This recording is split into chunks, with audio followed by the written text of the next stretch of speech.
ये जनता के ऊपर निर्भर है कि जनता किसको चुनती है। जिसको ज्यादा वोट मिलेगी वो विजय होगा। हम राजनीतिक एजेंडे पर, राजनीति पर कभी कोई बयान नहीं देते। हमारा काम सबको एक करना है। हमारा काम सनातन का प्रचार करना है। हमारा काम हिंदुत्व को मजबूत करना है। जो बहुत स्वच्छ छवि के हों, जिनसे देश का, नगर पालिका का, नगर का, प्रदेश का भला हो, उनको मतदाता मत दें ताकि उत्थान हो और उन्नति हो। आप यहाँ पर आपको लग रहा है कि आपकी वजह किसी को डिमोटिवेट या किसी को मोटिवेट करने नहीं आए हैं ना, हम राजनीतिक एजेंडे से आए।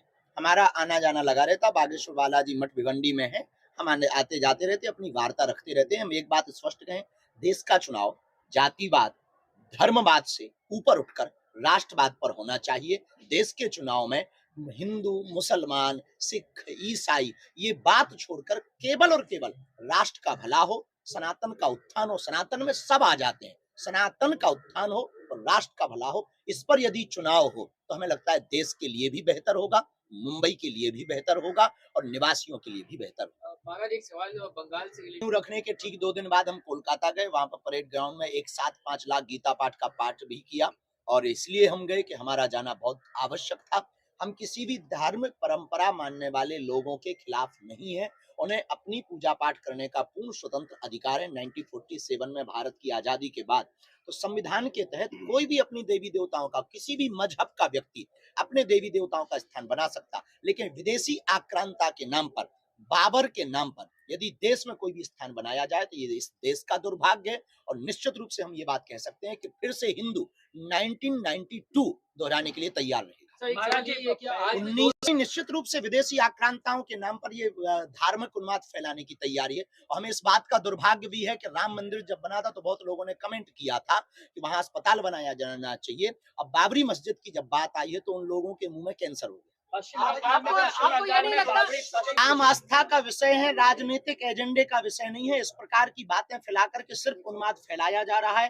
राम पर श्रद्धा है तो आपको पूजा करनी चाहिए, नहीं है तो मुंह बंद रखना चाहिए। हम जैसे किसी भी मजहब के खिलाफ नहीं बोलते। हम भी भारत के लोगों को यही सलाह देंगे, देश का भला चाहते हो तो किसी भी मजहब संप्रदाय के खिलाफ ना बोलें। हम इस देश में हिंदू मुसलमान, हम इस देश में अंगड़ा पिछड़ा, हम इस देश में जातिवाद नहीं चाहते, हम इस देश में राष्ट्रवाद चाहते। उन्होंने बाबरी की नींव रखी, हम गए, क्योंकि बाबरी बनेगी तो बाबा आएगा। एक सवाल आपने कहा कि विश्वास से आपसे तो अब बाकी हम राजनेताओं पर बोलते नहीं, कोई राजनेता ही इस पे बोल सकता है। यात्रा देश की सनातन संस्कृति को एकजुट करने के लिए, देश की सनातनियों को एकजुट करने के लिए हमने 150 किलोमीटर की 3 राज्यों की पदयात्रा की, जो 7 नवंबर से 16 नवंबर तक थी।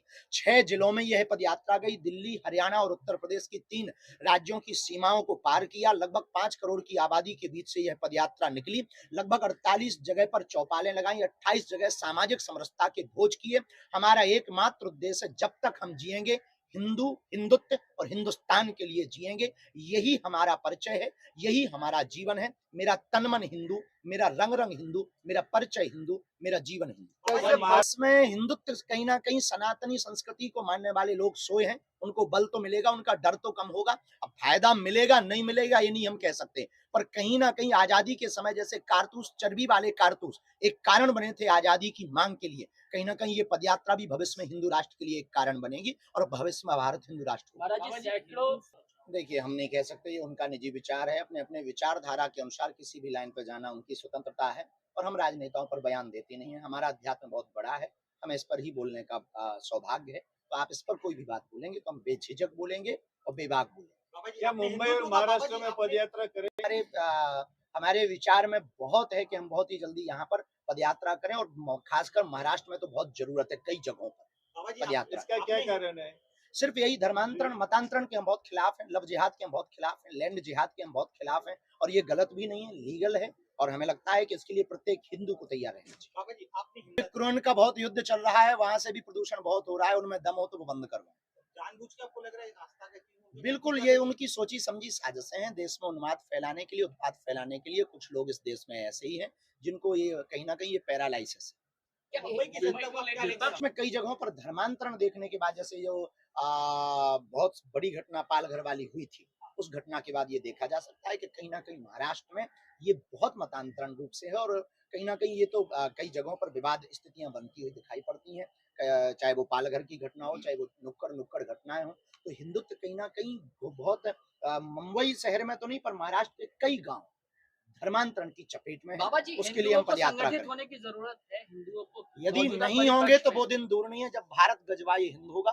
हमारा विचार है, कुछ लोगों का इस देश में विचार है कि वो तिरंगा में चांद देखना चाहते हैं। हमारा विचार है हम चांद पे तिरंगा देखना चाहते हैं। बाबा महाराज, जी, एक सवाल हिंदुत्व आपसे का जो मसला आप उठाते हैं, हिंदुस्तान एक सेक्युलर लोग ही सेकुलर पर भरोसा करते हैं। बस आपके जैसे लोगों की बुद्धि ठीक करने के लिए ही हम पदयात्राएं करते हैं। हिंदू राष्ट्र सेकुलर राष्ट्र बना, वो भारत सेकुलर राष्ट्र बनाया गया है, ना कि था।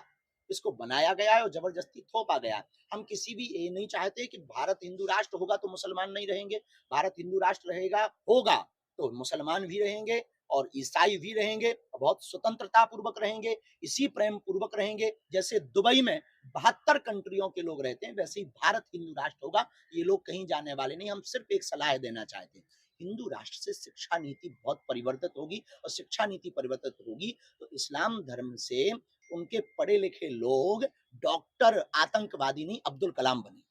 महाराज, एक सवाल जो आम पूछना आदमी चाहूंगा पार्टी आपसे के कि यही देंगे कि यदि आप अभी नहीं समझे तो वो दिन दूर नहीं है जब तुम्हें मुंह तोड़ जवाब दिया जाएगा। देश के प्रत्येक, ये केवल हमारी जिम्मेवारी नहीं है, केवल हमारी 100 करोड़ हिंदुओं की जिम्मेवारी है जो सनातन हिंदुत्व और राष्ट्र के खिलाफ है। इस देश में रहने वाले प्रत्येक व्यक्ति को मुंह तोड़ जवाब देना चाहिए, वरना घर में घुसे रहना चाहिए। आम आदमी पार्टी के सांसद हैं संजय सिंह। ठीक है, वो अपनी अपनी दृष्टि है राम को देखने की, अच्छी बात। बाबा जी, एक सवाल बाबा जी, उनको राम एक दिखाई सवाल- दे, एक सवाल- हमारे एक सवाल खिलाफ। राम लला हम आएंगे, मंदिर भव्य बनाएंगे, ये सपना पूरा हो गया। अब तो दूसरा नारा चालू होगा, कृष्ण लला हम आएंगे, माखन मिश्री खाएंगे।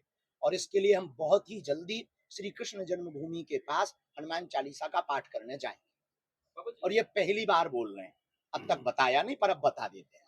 बाबा जी, पर मत देने पर कभी बोलते नहीं है। राष्ट्र हित में सब मत करें, सबसे यही प्रार्थना। जो हमें मानते हो, जो हमें नहीं मानते, वो भी राष्ट्र हित में मत करें, यही प्रार्थना है। बाबा क्योंकि जी, हम जो राजनीति, महाराष्ट्र के मुख्य प्रधान रह चुके हैं, देश की सेना के साथ खड़े रहना चाहिए किन्हीं भी परिस्थिति में। पहली बात तो ऐसा हुआ नहीं, पर हुआ भी तो देश के प्रत्येक व्यक्ति को सेना के साथ खड़ा होना चाहिए। इस देश की यही सबसे बड़ी कमी है, इस देश में लोग सेना के साथ खड़े नहीं होते हैं। इस देश में सिर्फ अपने साथ खड़े होने के लिए सेना को खड़ा करते हैं। ये इस देश का दुर्भाग्य है। हमें लगता है सेना, सुरक्षा और राष्ट्र, तिरंगा, इनके साथ कोई समझौता नहीं करना चाहिए। ये बयान या मुद्दे का विषय नहीं है, ये साथ में खड़े होकर के शिद्दत का विषय। बाबा जी, आप सबकी देखिए, जिस विचारधारा से वो चल रहे हैं, हम राजनेताओं पे बहुत, हमने पहले ही बोला, फिर भी आप घुमा फिरा के नहीं आते और करें। अच्छा हो, अच्छे हैं, हमारे लिए तो बहुत अच्छे हैं और बहुत अच्छे सरलता के साथ, सहजता के साथ हैं। निश्चित रूप से कोई बहुत विजनरी बुद्धि वाले लोग, प्रज्ञा मेधा से संपन्न व्यक्ति राष्ट्रप्रधान होंगे तो निश्चित रूप से देश का उत्थान। कृष्ण